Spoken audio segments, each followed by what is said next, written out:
নমস্কার, সুরমা বার্তায় আপনাদের স্বাগত জানাই। আমি প্লাবন। এবারে দেখে নিচ্ছি সংবাদ শিরোনাম। সুখবর করিমগঞ্জে রাজ্যসভায় বিজেপির দলীয় মনোনয়ন পেলেন প্রাক্তন বিধায়ক মিশন রঞ্জন দাস। দিনভর সরকারের বিভিন্ন উন্নয়নমূলক কাজ পরিদর্শন মন্ত্রী রঞ্জিত দাসের সামিল হলেন বিজেপির সভাতেও। দীর্ঘ 37 বছর পর বাংলাদেশের কারাগার থেকে মুক্ত হয়ে ফিরলেন ভারতীয় নাগরিক। প্রাক্তন প্রধানমন্ত্রী রাজীব গান্ধীর জন্মজয়ন্তী পালন করিমগঞ্জ কংগ্রেসের। আসামে রাজ্যসভা নির্বাচনের জন্য বিজেপির মনোনয়ন পেলেন প্রাক্তন বিধায়ক মিশন রঞ্জন দাস। দীর্ঘ বছর অপেক্ষার পর করিমগঞ্জ জেলা থেকে কেউ পেলেন রাজ্যসভার মনোনয়ন। প্রথমবারের মতো মিশন রঞ্জন দাসের হাত ধরেই বরাক বিজেপিতে এলো রাজ্যসভার দলীয় মনোনয়ন। হিন্দু বাঙালি ভোটকে একত্রিত রাখতে পুরনো দিনের সৈনিক মিশন রঞ্জন দাসের উপর ভরসা রাখল বিজেপি কেন্দ্রীয় তথা রাজ্যিক নেতৃত্ব। প্রাক্তন বিধায়ক মিশন রঞ্জন দাস ছাত্রাবস্থা থেকে বিজেপির সাথে যুক্ত ছিলেন। 1991 সালে বিধানসভা নির্বাচনে উত্তর করিমগঞ্জ বিধানসভা থেকে 34,288টি ভোট পেয়ে প্রথমবারের মতো বিধায়ক হন মিশন রঞ্জন দাস। উত্তর করিমগঞ্জ থেকে 4 বার বিজেপির টিকিটে জয়ী হয়ে আসেন মিশন রঞ্জন দাস। বিজেপি দলের প্রদেশ উপসভাপতি সহ নানান দায়িত্ব পালন করেন প্রাক্তন এই বিধায়ক। 2021 সালের বিধানসভা নির্বাচনে শেষ মুহূর্তে দলীয় টিকিট লাভ থেকে বঞ্চিত হলেও দলের প্রচারে রাজ্য জুড়ে চষে বেড়ান প্রাক্তন এই বিধায়ক। দলের সৈনিক হিসাবে কাজ করে যাওয়ার উদাহরণস্বরূপ রাজ্যসভার মনোনয়ন পেলেন প্রাক্তন বিধায়ক মিশন রঞ্জন দাস। তার দলীয় মনোনয়ন লাভের খবর ছড়িয়ে পড়ার সাথে সাথেই করিমগঞ্জের বিজেপি কর্মী সমর্থকদের মধ্যে খুশির বাতাবরণ শুরু হয়। জেলা বিজেপি সভাপতির নেতৃত্বে বিজেপি কর্মীরা বাজি পটকা ফুটিয়ে আনন্দ উল্লাসে মেতে ওঠেন। বিজেপির জেলা সভাপতি সুব্রত ভট্টাচার্য কেন্দ্র সহ রাজ্যিক নেতাদের ধন্যবাদও জ্ঞাপন করেন। খালি হওয়া দুটি আসনের ওপরটিতে বিজেপির 4 শ্রমিক নেতা তথা প্রাক্তন কেন্দ্রীয় মন্ত্রী রামেশ্বর তেলিকে মনোনয়ন প্রদান করা হয়েছে। আগামী 3 সেপ্টেম্বর দুটি রাজ্যসভা আসনের জন্য ভোটগ্রহণ প্রক্রিয়া সম্পন্ন হবে। দুইটি আসনেই বিজেপি প্রার্থীদের জিত এক প্রকার নিশ্চিত বলে ধারণা করছে রাজনৈতিক মহল। ভারতীয় জনতা পার্টি করিমগঞ্জ জেলার পক্ষ থেকে অনেক অনেক শুভেচ্ছা অভিনন্দন জ্ঞাপন করছে। আমাদের জ্যেষ্ঠ নেতা এই করিমগঞ্জ জেলার উত্তর করিমগঞ্জ বিধানসভা সমষ্টি থেকে যিনি বিগত দিনে 4 বার বিধায়ক হয়েছিলেন, আসাম বিধানসভায় ভারতীয় জনতা পার্টির বিধায়নী দলের নেতা ছিলেন এবং পরবর্তীতে আসাম সরকারের আজকের দিনে আসাম স্টেট ট্রান্সপোর্ট কর্পোরেশনের অধ্যক্ষ হিসেবে যিনি দায়িত্ব নির্বাহ করেছেন, বিগত দিনে এআইডিসির অধ্যক্ষ হিসেবে যিনি দায়িত্ব নির্বাহ করেছেন, দলের জ্যেষ্ঠ নেতা শ্রীযুক্ত মিশন রঞ্জন দাস মহোদয়কে কিছুক্ষণ পূর্বে ভারতীয় জনতা পার্টির কেন্দ্রীয় নির্বাচন কমিটি আগন্তুক আসামের রাজ্যসভা নির্বাচনের 2টি আসনের প্রার্থী তালিকায় মাননীয় মিশন রঞ্জন দাস মহোদয়কে মনোনীত করেছে। আমরা ভারতীয় জনতা পার্টির কেন্দ্রীয় নেতৃত্ব, মাননীয় কেন্দ্রীয় সভাপতি সহ ধন্যবাদ এবং কৃতজ্ঞতা জ্ঞাপন করছি আমাদের আসামের মাননীয় মুখ্যমন্ত্রী, যশস্বী মুখ্যমন্ত্রী শ্রদ্ধেয় ডক্টর হিমন্ত বিশ্ব শর্মা মহোদয়কে, মাননীয় মিশনদাকে এই আসনে মনোনীত করার জন্য। করিমগঞ্জ জেলা থেকে ভারতীয় জনতা পার্টির প্রথম কোনো নেতা যিনি রাজ্যসভায় মনোনীত হয়েছেন, আর শুধু করিমগঞ্জ জেলা নয়, সমগ্র বরাক উপত্যকার মধ্যে ভারতীয় জনতা পার্টির প্রথম কোনো কার্যকর্তা যাকে রাজ্যসভার মনোনয়ন দিয়ে মনোনীত করা হয়েছে। আমরা মাননীয় মুখ্যমন্ত্রী মহোদয়কে ধন্যবাদ কৃতজ্ঞতা জানাচ্ছি। আমরা ধন্যবাদ কৃতজ্ঞতা জানাচ্ছি প্রদেশ সভাপতি মাননীয় ভবেশ কলিতা মহোদয়কে। আমরা ধন্যবাদ জানাচ্ছি কেন্দ্রীয় কমিটির মাননীয় সভাপতি শ্রদ্ধেয় জগৎপ্রকাশ নাড্ডা মহোদয়কে, আমাদের মাননীয় প্রধানমন্ত্রী শ্রদ্ধেয় নরেন্দ্র মোদীজিকে, মাননীয় গৃহমন্ত্রী শ্রদ্ধেয় অমিত শাহ মহোদয়কে। এটা শুধু মাননীয় মিশনদার মনোনয়ন প্রাপ্তি নয়, এটা ভারতীয় জনতা পার্টি করিমগঞ্জ জেলার বরাক উপত্যকার সকল স্তরের কার্যকর্তাদের মনোনয়ন প্রাপ্তি। এটা বরাক থেকে প্রথম অবস্থাতে কেউ রাজ্যসভায় মনোনীত হয়েছেন, এটা আমাদের সকলের জন্য প্রাপ্তি। আর সে সঙ্গে এই কথাটা তো নিশ্চিতভাবে বলতে হবে যে অন্ততপক্ষে আমাদের বিরোধী বন্ধুরা যারা বলতেন যে আজকের দিনে বিজেপি কোনো বাঙালিকে মনোনীত করবে না, আজকের দিনে বিজেপি বরাক উপত্যকাকে থেকে কাউকে রাজ্যসভায় মনোনীত করবেন না, অন্ততপক্ষে ভারতীয় জনতা পার্টির নেতৃবর্গ তাদের মুখে জামাটা ভালো করে ঘষে দিয়েছেন। আজকের দিনে বরাক উপত্যকা এবং এই সীমান্তবর্তী জেলা করিমগঞ্জ জেলা থেকে এক সময় যিনি ভারতীয় জনতা পার্টির 91 সন থেকে এখানে নির্বাচিত হয়ে বিধায়ক হয়ে আসাম বিধানসভায় প্রতিনিধিত্ব করছিলেন, দলের দীর্ঘদিন বিভিন্ন দায়িত্ব পালন করেছেন, মাননীয় মিশন রঞ্জন দাস মহোদয়কে রাজ্যসভায় মনোনীত করেছে। এটা আমাদের সকলের জন্য প্রাপ্তি। আমি আবার মাননীয় মিশন রঞ্জন দাস মহোদয়কে অভিনন্দন জানাচ্ছি, শুভেচ্ছা জানাচ্ছি, আর সেই সঙ্গে কৃতজ্ঞতা জানাচ্ছি মাননীয় যশস্বী মুখ্যমন্ত্রী শ্রদ্ধেয় ডক্টর হিমন্ত বিশ্ব শর্মা মহোদয় সহ আমাদের প্রদেশ এবং কেন্দ্রীয় নেতৃবর্গ। আসাম সরকারের উন্নয়নমূলক কাজ খতিয়ে দেখতে করিমগঞ্জ সফরে আসলেন গ্রামোন্নয়ন মন্ত্রী রঞ্জিত দাস। এদিন হাইলাকান্দি থেকে প্রথমেই তিনি রামকৃষ্ণনগর বিধানসভার আসাম সরকারের বিভিন্ন কাজকর্ম খতিয়ে দেখেন। রামকৃষ্ণনগরের গ্রামোন্নয়ন বিভাগের কাজের ব্যাপক প্রশংসাও করেন মন্ত্রী রঞ্জিত দাস। 91% প্রধানমন্ত্রী আবাস যোজনার কাজ সম্পন্ন হওয়ার দাবি সহ রেশন কার্ডে বাদ পড়াদের নাম অন্তর্ভুক্তের আশ্বাস দেন পঞ্চায়েত ও গ্রামোন্নয়ন মন্ত্রী। 5 দিনের বরাক সফরের চতুর্থ দিনে ঠাসা কর্মসূচি নিয়ে করিমগঞ্জ জেলার রামকৃষ্ণনগর ও পাথারকান্দি বিধানসভায় নানান কার্যসূচিতে অংশগ্রহণ করেন তিনি। বিকেলে করিমগঞ্জ বিজেপির দলীয় কার্যালয়ে বিজেপির কার্যকর্তাদের সাথে এক বৈঠকে মিলিত হন মন্ত্রী রঞ্জিত দাস। বিজেপির কার্যালয়ে জেলা বিজেপি সভাপতি সহ বিধায়ক কৃষ্ণেন্দু পাল পঞ্চায়েত ও গ্রামোন্নয়ন মন্ত্রী রঞ্জিত দাসকে উষ্ণ সংবর্ধনা জানান। প্রতীক প্রচলনের মাধ্যমে এদিনের দলীয় সভা আরম্ভ হয়। নিজ বক্তব্যে রঞ্জিত দাস সরকারের কাজের গুণগান করেন এবং বিশেষ করে করিমগঞ্জ লোকসভা আসনে জয়ী হবার জন্য করিমগঞ্জের দলীয় কার্যকর্তাদের ধন্যবাদও জ্ঞাপন করেন তিনি। সবার প্রিয় আসামের বলিষ্ঠ মন্ত্রী মাননীয় শ্রী রঞ্জিত দাস মহাশয় আমাদের করিমগঞ্জে ভারতীয় জনতা পার্টির হেড অফিসে এসে উপস্থিত হয়েছেন, তাই ওনাকে বহুত বহুত শুভেচ্ছা, অভিনন্দন এবং নমস্কার। মঞ্চে উপস্থিত প্রত্যেকটা দুর্লভচরণ এবং রামকৃষ্ণনগর এবং রয়্যালপুর ব্লকে রিভিউ মিটিং করেছেন, সঙ্গে সাইট ভিজিট করেছেন। এই বর্ষার মধ্যে প্রচন্ড বৃষ্টি ছিল, তার মধ্যে উনি সাইট ভিজিট করে আমাদের পঞ্চায়েতের যে কাজকর্মগুলো তিনি নিজে দেখেছেন এবং উনি অনেক সন্তুষ্টি প্রকাশ করেছেন। এটাই আমাদের অনেক গর্বের ব্যাপার যে আমাদের রাতাবাড়ি কনস্টিটিউয়েন্সি এবং পাথারকান্দি কনস্টিটিউয়েন্সি পঞ্চায়েতের কাজ দেখে মাননীয় মন্ত্রী মহোদয় খুব আনন্দিত আছে। অমৃত সরোবর দেখেছেন, এনআরজিএস দিয়ে পাকা রাস্তা তৈরি করা হয়েছে, এগুলো দেখেছেন। বিশেষ করে আজকে মাননীয় মন্ত্রী মহোদয়কে, কারণ আমার রিভিউ মিটিং আছে, তাই আমি আর বক্তব্য দীর্ঘ করব না। করিমগঞ্জের জন্য যে সুখবর আমাদের জেলা সভাপতি বলেছেন, তাই সর্বপ্রথমে আমাদের মাননীয় প্রধানমন্ত্রী নরেন্দ্র মোদীজিকে, আমাদের গৃহমন্ত্রী মাননীয় শ্রী অমিত শাহ মহাজিকে, আমাদের সর্বভারতীয় সভাপতি জেপি নাড্ডাজিকে এবং আমাদের আসামের সর্বকালের শ্রেষ্ঠ মুখ্যমন্ত্রী ডক্টর হিমন্ত বিশ্ব শর্মা মহাশয়কে করিমগঞ্জ তথা বরাক উপত্যকার পক্ষ থেকে বহুত বহুত ধন্যবাদ এবং কৃতজ্ঞতা স্বীকার করছি যে মাননীয় মিশনরঞ্জন দাসকে রাজ্যসভায় মনোনয়ন মন্ত্রী হয়ে এবার 3 বার বলেন, সব মিলিয়ে কবার এসেছি। আমি কোনো কথা পড়ার প্রশ্ন উনি বললেন, আমি এক এক করে গুনেছি। কৃষ্ণেন্দুদা এবং রাতাবাড়ি বিধায়ক মাননীয় বিজয় মালাকার মহোদয় ওনাদের সঙ্গে বললেন, আমি এক এক করে গুনেছি। এবার নিয়ে মোট 22 বার আমার করিমগঞ্জে আসা হচ্ছে। বিগত দিনে আমার মনোনয়নের কোনো রাজ্যিক সভাপতি এরকম এসেছে না। সত্যি আমরা কৃতজ্ঞতা জানাই। আপনি একটা দিয়ে শুরু করেছিলাম যে ভারতীয় জনতা পার্টির শুধু মন্ডলের কার্যকর্তা নয়, সমগ্র রাজ্যব্যাপী অনেক জায়গার বুথের কার্যকর্তাদের সঙ্গে আপনার আর্থিক সম্পর্ক ছিল। উনি প্রদেশ সভাপতি, যিনি পৃষ্ঠা প্রমুখের শুধু নিযুক্তি দান করেছিলেন, সেটা আমরা সমগ্র রাজ্যব্যাপী পৃষ্ঠা প্রমুখ সম্মেলন আয়োজন করেছিলেন এবং প্রত্যেক বিধানসভা সমষ্টি ভিত্তিক পৃষ্ঠা প্রমুখ সম্মেলন উনি দিয়েছিলেন। উনি আসার সময় রাতাবাড়ির কার্যক্রম, পাথারকান্দির কার্যক্রম সেগুলো বলছেন যে এই পৃষ্ঠা প্রমুখ সম্মেলনে এসে গিয়েছিলাম, মন্ত্রীভাবে হয়তো ওই জায়গায় পৌঁছাতে পারেনি, আজকে আসা হবে। আমি সকল কার্যকর্তাদের পক্ষ থেকে রঞ্জিতাকে অভিনন্দন, কৃতজ্ঞতা জানাই। বক্তব্য দীর্ঘ করবো না, ওনার বক্তব্য থাকবে, তারপর সরকারি অনুষ্ঠান ওনাকে যেতে হবে। উনি এসেছেন আমাদের মধ্যে, তার জন্য সকলের পক্ষ থেকেই ওনাকে কৃতজ্ঞতা ধন্যবাদ জানাই। আশা প্রকাশ করবো অন্ততপক্ষে উনি যে সমস্ত বিভাগের মন্ত্রী আছেন কয়েকজন জেলার জন্য আগামী দিনে নিশ্চিতভাবে হয়তো আরো কিছুটা কাজ কয়েকজনের উন্নয়নের ক্ষেত্রে ওনাকে যেটা সহযোগিতা করা যাবে, সকলের বয়সী আবেদন রেখে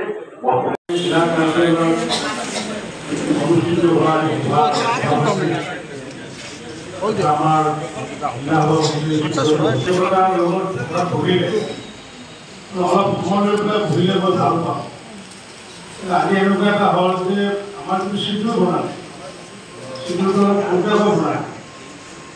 মানে আমাৰ এটা ৰিভিউ মিটিং আছে, জিলা ডিচিঅ'ৰ ভিতৰত ৰিভিউ মিটিং এটা আছে। ৰিভিউ মিটিঙৰ টাইম আছিলে 6টা 10। আৰু তাৰ আগে আগে আমাৰ পাৰ্টি অভিযোগে বহা কথা আছে, ৰিভিউ কৰি যেতিয়া চিডুলটো বনোৱাৰ সময়ত কৈছিলোঁ যে ডিচিঅ'ৰ ভিতৰত ৰিভিউটো কৰি যদি ইয়াতে বহুত তেতিয়াহ'লে আমি কাৰ্যকৰ্তাৰ কথা শুনিব পাৰিম। আজি এনেকুৱা হৈছে, আজি আমি যিসকলে ভাষণ দিলোঁ সুন্দরবনা করে ভ্রমণ দিচ্ছে, সুন্দরবনে ভ্রমণ দিচ্ছে, ভ্রমণ দিচ্ছে। আপনার উপর কথা শোনার কোনো পরিবেশ না থাকিব, কারণ তো কৃষি অফিসত যেহেতু এখন ইম্পৰ্টেণ্ট এখন মিটিং এটা আছে, সেইকাৰণে মই এইকেইদিন যিমান মিটিং কৰিছোঁ মই এইবাৰ ভাষণ নাই, কাৰ্যকৰ্তা হ'বৰ পৰা শুনিছোঁ। আৰু এতিয়া সেইটোৱে হ'ব লাগে আচলতে, কাৰণ তো কাৰ্যকৰ্তাসকলৰ বিভিন্ন ধৰণৰ ফিডবেক আমি গ্ৰহণ কৰিব লাগে। কিন্তু মই সভাপতি কৈছিলোঁ যে আগে আমরা একটা কাজ করি, কৃষি অফিসের মিটিংটা আগে করে তারপরে আমি পার্টি মিটিংটা করব। তারপরে আমাদের প্রেসিডেন্ট বললো না বসার দিন আমাদের কার্যকর্তা ঘরে এসে রাখবে, আর বিকেল 5টা থেকে বসে আসে, আগে মিটিংটা পার্টিতে করে দেবে, তারপরে সরকারিটা করবে। আমি বললাম সরকারিটা যদি পরে করি তাহলে আমি কার্যকর্তার সঙ্গে আলাপ করার সুযোগটা পাই না। তাই এই সুযোগটা আজকে আমি বঞ্চিত হইলাম, আপনাদের মনের কথা জানার বিশ্বাস ছিল, হইল না। আমি কাছাড় এবং হাইলাকান্দিতে কিন্তু কার্যকর্তার সঙ্গে আমি আলাপ করছি, ওনাদের কথা শুনছি, 1.5 ঘন্টা ওনাদের কথা শুনছি, আর আমি 20 মিনিট ভাষণ দিচ্ছি। এই জায়গায় ওটা যে আপনাদের কথা এক পর্যন্ত শুনতে পারলাম না, আমার কথা আমাদের কথা কিছু আপনাদেরকে শুনে দেয়। যদি না হোক আজি আসলে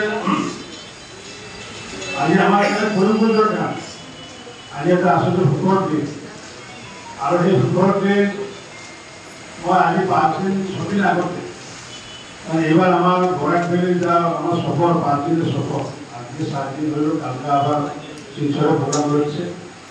6 দিন আগে আমি মিশনদাকে ফোন করেছি, তো মিশনদা আমি বরাকে যাচ্ছি, যাওয়ার সময় আমি কবিন্দ্রদা বাইকে যাবো, করিমগঞ্জের বাইকে যাবো, আর আপনার বাইকে আমি যাবো।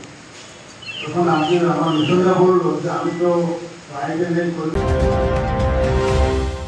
দীর্ঘ 37 বছর পর বাংলাদেশের কুমিল্লার কেন্দ্রীয় কারাগার থেকে ভারতে ফিরলেন শাহজাহান ওরফে বিলাস।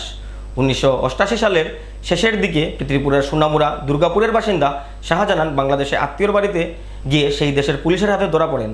তৎকালীন সময়ে বাংলাদেশ পুলিশ বিভিন্ন মিথ্যা মামলা দিয়ে তাকে আদালতে তুললে সেখানে তার 11 বছরের সাজা হয়। 11 বছর জেলে থাকার পর অনৈতিকভাবে আরও 37 বছর আটকে রেখে দেন শাহজাহানকে। তার আটকে থাকার খবর কয়েক মাস পূর্বে প্রকাশ্যে আসার পর আগরতলার জারা ফাউন্ডেশন নামের একটি সংস্থা চেয়ারম্যান মুশাহাদ আলীর বিশেষ সহযোগিতায় মঙ্গলবার কুমিল্লার বিবির বাজার সোনামুড়া শ্রীমন্তপুর চেকপোস্ট দিয়ে উভয় দেশের আইনি প্রক্রিয়া সম্পন্ন করে পরিবারের হাতে হস্তান্তর করা হয় শাহজাহানকে। 62 বছরের শাহজাহানের পরিবারে রয়েছে এক ছেলে এবং স্ত্রী। ছেলের জন্মের আগেই বাবা বাংলাদেশ পুলিশের হাতে আটক হয়। দীর্ঘ 37 বছর অপেক্ষার অবসানের পর পরিবারের সাথে সাক্ষাৎ হয় শাহজাহানের। ভারতে আসতে পেরে খুশি শাহজাহান বলছেন আজ পূর্ণজন্ম হয়েছে তার, নরক থেকে স্বর্গে এসেছেন তিনি। ভারতের মাটি স্পর্শ করে খুশিতে এমনই মন্তব্য করেন শাহজাহান। ত্রিপুরা থেকে ভানুচন্দ্রের প্রতিবেদন। আপনার মোহাম্মদ বিলাস, আমি ওখানে বেড়াইতে গেছিলাম, আমার শ্বশুরবাড়ি না আমার বাড়ি কুমিল্লা টাউনে আমার অ্যারেস্ট করছে। অ্যারেস্ট করার পরে ওইখান থেকে বিভিন্ন কেস আমার জড়াই দেওয়ার পরে প্রায় 11 বছরের মতন আমার হাজত হিসেবে দেয়। পরে আস্তে আস্তে আমার এই বিভিন্ন ধরনের সাজা দিয়ে তারা আরও বিভিন্ন জেলমেন ভারতে আমার বাড়ি বিজয় আমার যখন অ্যারেস্ট করছে তখন আমার প্রায় 14 দিন আমার খারাপ কষ্ট হয়েছে, ফ্যানের সাথে জুড়িয়া, এমনকি গরম পানি মরিচ নাকে মুখে দিয়া, ওই চেয়ারের উপরে 2 চেয়ারের উপরে টেবিলের উপরে লাঠি ঢুকে দিয়ে বিভিন্ন ধরনের কষ্ট হয়েছে। এখন আমার থেকে বিভিন্ন কেসে স্বীকার করেছে। এখন আসলাম আমার দেশের লোক কিছুটার পদক্ষেপ নিয়েছে যে আমি এত বছর করে রয়েছি, তারা জানাবাজি হয়েছে, তারা জানছে, তারা আমার জন্য বিভিন্ন জায়গায় চিকিৎসালাচালি করছে, এমনকি বিভিন্ন দপ্তরে তারা করছে ঘুরে আমাকে জানছে। উনি আমার জন্য যতটুকু পারছেন ওনার দ্বারাই আজকে আমি এই আমার দেশে আমি আসতে আছি। উজ্জ্বল দৃষ্টান্ত। আজকে দীর্ঘ 35 বছর বাংলাদেশের কুমিল্লার জেলে অবস্থান করছিল এই শাহজাহান বিলাস। যদিও তার জেলের সময়সীমা 7 হইতে 8 বছর ছিল, কিন্তু তারপরও তাকে অনৈতিকভাবে বাংলাদেশের জেলে 35 বছর কাটাইতে হয়েছে। এটা বিশাল বড় দুঃখজনক ঘটনা। এরকম হয় না, মানবতা বিরোধী কাজ।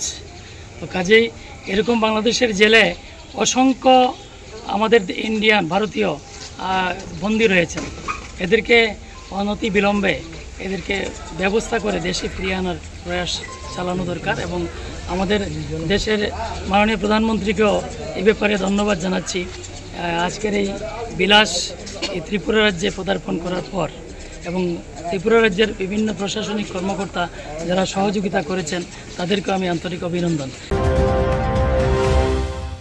প্রাক্তন প্রধানমন্ত্রী রাজীব গান্ধীর জন্মজয়ন্তী উদযাপন করিমগঞ্জ কংগ্রেসের। মঙ্গলবার করিমগঞ্জের ইন্দিরা ভবনে সারা দেশের সাথে সঙ্গতি রেখে করিমগঞ্জেও প্রয়াত প্রধানমন্ত্রী তথা ভারতরত্ন রাজীব গান্ধীর জন্মজয়ন্তী উদযাপন করা হয়। এদিন রাজীব গান্ধীর ফটোতে পুষ্পাঞ্জলি অর্জনের মাধ্যমে ওনার জন্মজয়ন্তী পালন করেন কংগ্রেস নেতাকর্মীরা। পুষ্পাঞ্জলি কার্যক্রমে জেলা কংগ্রেস সভাপতি রজত চক্রবর্তী বলেন, প্রয়াত প্রধানমন্ত্রী রাজীব গান্ধী আধুনিক ভারতের রূপকার। উনি পঞ্চায়েত রাজ ব্যবস্থার মাধ্যমে ক্ষমতার বিকেন্দ্রীকরণের চিন্তাধারা করেছিলেন।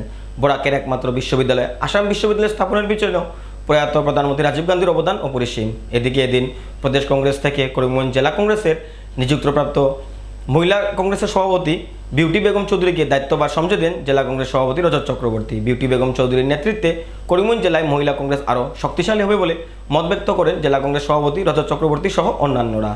20 আগস্ট 1944 ইংরেজির আজকের দিনে ভারতরত্ন ভারতের প্রাক্তন প্রধানমন্ত্রী রাজীব গান্ধী জন্মগ্রহণ করেছিলেন। সমগ্র ভারতবর্ষের সঙ্গে সঙ্গতি রেখে আমরা এই দিনটি অত্যন্ত উৎসাহ এবং উদ্দীপনার মাধ্যমে করিমগঞ্জ জেলা কংগ্রেস কমিটির পক্ষ থেকে এই দিনটি আমরা পালন করছি। রাজীব গান্ধীর মাধ্যমে পঞ্চায়েত রাজের সৃষ্টি হয়েছিল এবং গ্রামীণ জনগণের হাতে আমাদের জাতির জনক মহাত্মা গান্ধী বলেছিলেন যে গ্রামীণ স্বরাজ, গ্রাম স্বরাজ, গ্রাম যদি অর্থনৈতিকভাবে স্বাবলম্বী না হয়, শহরকে স্বাবলম্বী করে দেশ এগিয়ে যেতে পারে না। তাই রাজীব গান্ধী ত্রিস্তরীয় পঞ্চায়েতের মাধ্যমে ক্ষমতা বিকেন্দ্রীকরণের মাধ্যমে জনগণের হাতে ক্ষমতা তুলে দিয়েছিলেন। এবং এই Rajiv Gandhi science and technology যদি নির্মাতা কেউ হয়ে থাকেন তিনি হচ্ছেন রাজীব গান্ধী। আজকে digital India was initiated by the Rajiv Gandhi. Science and টেকনোলজির মাধ্যমে আজকে যে মোবাইল পরিষেবা, আজকে সমস্ত আধুনিকরণ যেটা ভারতবর্ষের মধ্যে হয়েছে তার নাম বদলে বর্তমানে অন্যভাবে সেটাকে দাঁড় করানোর চেষ্টা করা হচ্ছে, কিন্তু সমস্ত আবিষ্কার, সমস্ত কিছু ভারতীয় জাতীয় কংগ্রেসের যারা আমরা প্রধানমন্ত্রী বানিয়েছি ভারতবর্ষে তাদের দান। বিশেষ করে বরাক উপত্যকায় সঙ্গে রাজীব গান্ধীর আত্মিক সম্পর্ক রয়েছে। আমি এবং খুব সম্ভবত তখন মাধবেন্দ্র দত্ত চৌধুরী, যিনি আজকে আমাদের মধ্যে নেই, তিনি ছিলেন জেলা কংগ্রেস সভাপতি।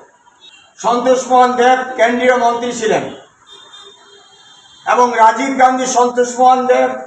গান্ধীকে নিয়ে এসেছিলেন কুম্ভীরগ্রাম এয়ারপোর্টে। 3 জেলা কংগ্রেসকে আহ্বান করা হয়েছিল এয়ারপোর্টের সেই রানওয়ের একটা জায়গাতে মিটিং করা হয়েছিল কাছাড়, করিমগঞ্জ এবং হাইলাকান্দি জেলা কংগ্রেসকে নিয়ে।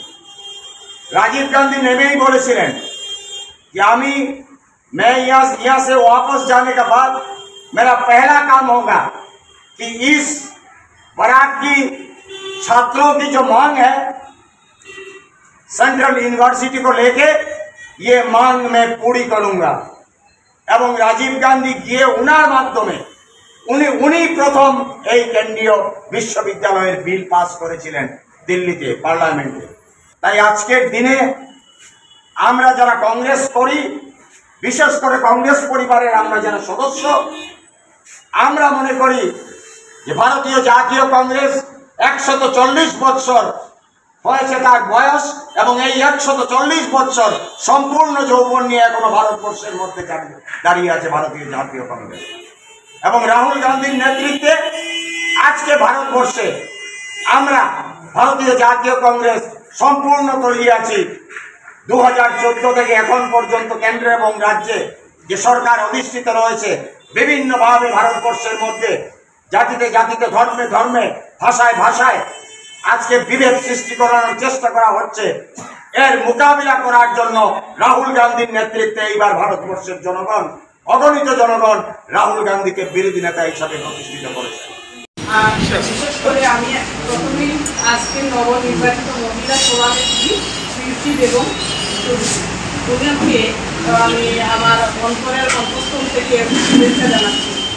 এই মহিলা কংগ্রেসে কিছুদিন আগে ইনচার্জ হিসাবে ছিলাম, সভানেত্রী হিসাবে।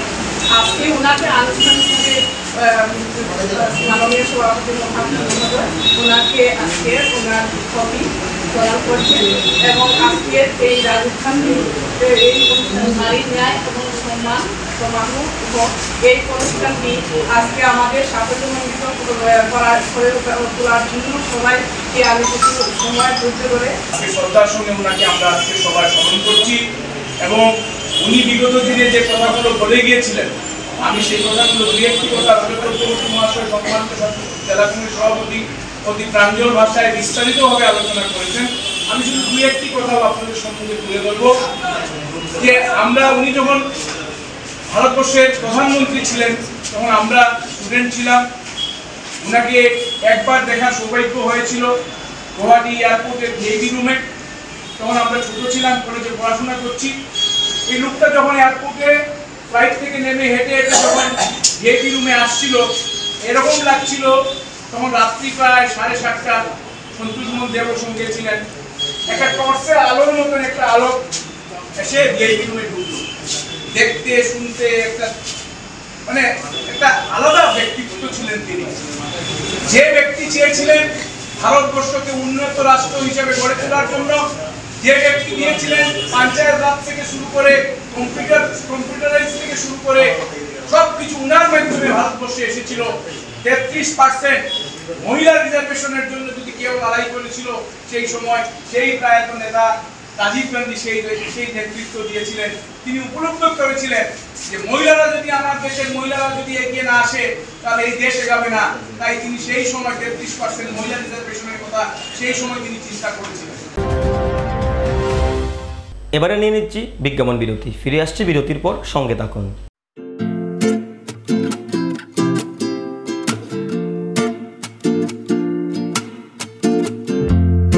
করিমগঞ্জে প্রথমবারের মতো কুল্লার পিৎজার স্বাদ নিয়ে এলো দ্য কুল্লার কিং। করিমগঞ্জের খাদ্য রসিকদের জন্য বিভিন্ন স্বাদের পিৎজা নিয়ে এলো দ্য কুল্লার কিং। প্রথমবারের মতো করিমগঞ্জ শহরে মাত্র 49 টাকায় সুস্বাদু কুল্লার পিৎজা নিয়ে এলো দ্য কুল্লার কিং।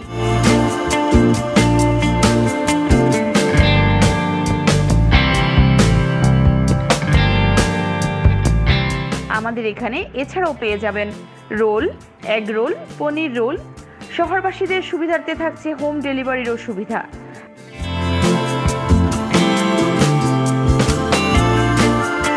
আমাদের ঠিকানা টাউন কালীবাড়ি রোড, টাউন কালীবাড়ির ঠিক পাশেই। হোম ডেলিভারির জন্য যোগাযোগ করুন 7002331918। আনন্দ সংবাদ, আনন্দ সংবাদ। করিমগঞ্জে এই প্রথম 3D সিটি স্ক্যানের সুবিধা নিয়ে এলো Karimganj health city, Banamali road, Karimganj. পুরো শরীর 3D সিটি স্ক্যানের সুবিধা এখন পাচ্ছেন করিমগঞ্জে। আন্তর্জাতিকভাবে বিখ্যাত ডাক্তার দ্বারা রিপোর্ট। 3D সিটি স্ক্যানের জন্য যোগাযোগ করুন telephone 03843260705, mobile 9678033047। Karimganj health city, Banamali road, Karimganj আপনাদের সেবায় নিয়োজিত।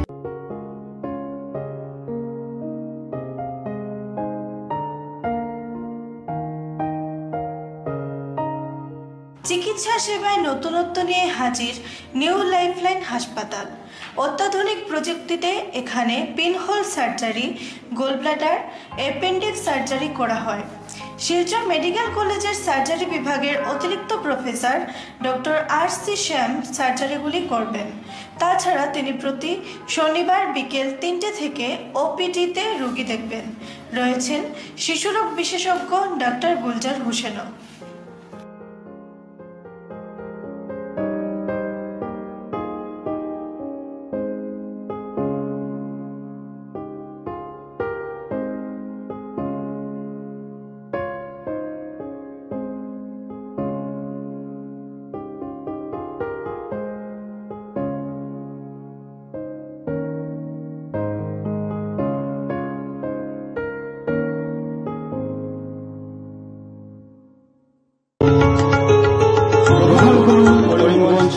কোঅপারেটিভ স্টোর্স তথা সহযোগীর আন্তরিক অভিনন্দন। করিমগঞ্জ হোলসেল কোঅপারেটিভ স্টোর্সের নিয়ন্ত্রণাধীন স্টেশন রোডস্থ বিভাগীয় বিপণী সহযোগী নতুন উদ্যোগে সমৃদ্ধ হয়ে জনগণের সেবায় এগিয়ে এসেছে। তুলনামূলক কম মূল্যে নিত্য প্রয়োজনীয় দ্রব্য সামগ্রীর যোগান অব্যাহত রাখতে সহযোগী কর্তৃপক্ষ বদ্ধপরিকর। জেলার সমবায় আন্দোলনকে জোরদার করে তোলার ক্ষেত্রে করিমগঞ্জ হোলসেল কোঅপারেটিভ স্টোর্স তথা সহযোগী কর্তৃপক্ষ সকলের আন্তরিক ও সক্রিয় সহযোগিতা কামনা করে। নতুন আঙ্গিকে বাস্তব পরিকল্পনা নিয়ে সহযোগী স্টেশন রোড করিমগঞ্জ আপনাদের সেবায় সদা প্রস্তুত। স্বাস্থ্য সংক্রান্ত বিষয়ে খরচের কথা ভেবে চিন্তিত হচ্ছেন? এখন আর চিন্তার কোনো কারণ নেই, কারণ আপনাদের সেবায় এসে উপস্থিত হয়েছে জীবনজ্যোতি হাসপাতাল। এখানে অনেক কম খরচে আপনি পেয়ে যাবেন অনেক অভিজ্ঞ চিকিৎসকদের দল। Child specialist, cardiologist, urologist, gynaecologist, skin specialist, orthopaedics, neurologist, এছাড়াও নর্মাল ডেলিভারি, সার্জিয়ান ডেলিভারি, সব রকমের ortho surgery, advance laparoscope surgery, knee replacement, spine surgery, সব রকমের ইউরো সার্জারির সুবিধা ছাড়াও অপারেশন থিয়েটার, 24 ঘন্টা emergency ward, ICU labour room, medical specialist, general ward, laboratory, hospital dispensary, গাড়ি পার্কিংয়ের স্থান ছাড়াও নানান প্রকার সুযোগ সুবিধা অনেক কম খরচে লাভ করতে পারবেন জীবনজ্যোতি হাসপাতালে। তাই আর দেরি না করে আজই চলে আসুন। যোগাযোগের নম্বর 7637062954, 8638048459। আমাদের ঠিকানা নীলামবাজার, গান্ধী জিপি, দুর্গানগর রোড, আসাম 788722।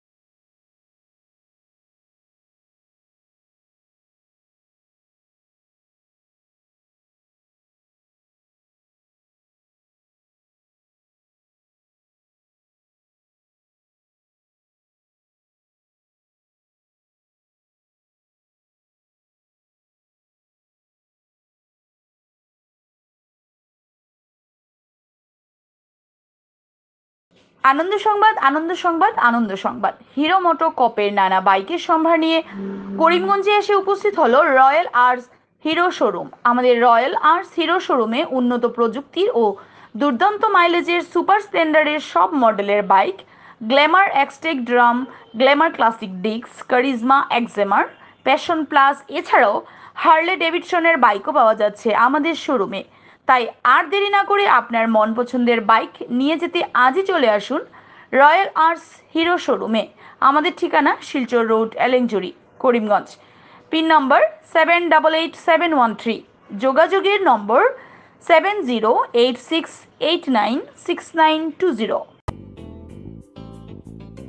বিভিন্ন আধুনিক ও আকর্ষণীয় টাইলসের সম্ভার নিয়ে উপস্থিত প্রিয়া টাইলস। আপনার ঘরকে অতি সুন্দরভাবে সাজিয়ে তুলতে আজই আমাদের দোকানে চলে আসুন এবং নিয়ে যান অত্যাধুনিক টাইলস। আপনার পছন্দের সব ধরনের টাইলস আমাদের এখানে উপলব্ধ রয়েছে। আমাদের ঠিকানা Chandras plaza, near Vishal mega mart, station road, Karimganj. Mobile 9101805530, 9957709784। Surma Barta এ পর্যন্তই। আগামীকাল আবারও দেখা হবে একই সময় একই চ্যানেলে। নমস্কার।